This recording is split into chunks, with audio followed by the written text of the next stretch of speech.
Speaking of courage. Story by Tim O'Brien. Narrated by Mac Bank and Zach Gerns. Music by Billy Bizor. On his 9th revolution around the lake.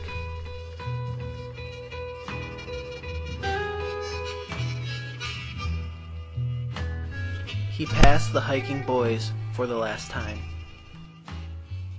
The man with the stalled motorboat was paddling towards shore. The mud hens were gone. The fat woman was reeling in her line.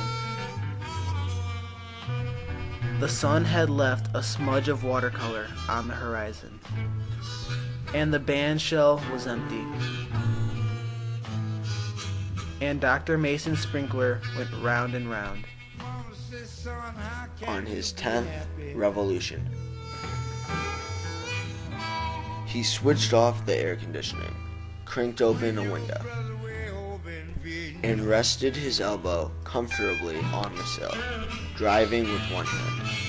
He could trace the contours of the tunnel.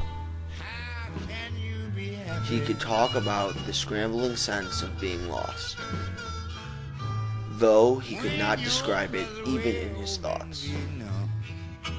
He could talk about the terror, but he could not describe it or even feel it anymore.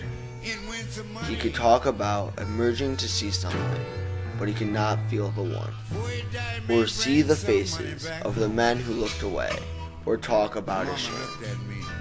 There was no one to talk to, and nothing to say. On his 11th revolution, the sky went crazy with color. He pulled into Sunset Park and stopped in the shadow of a picnic shelter.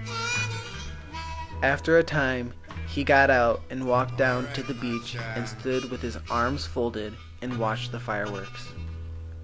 For a small town, it was a pretty good show.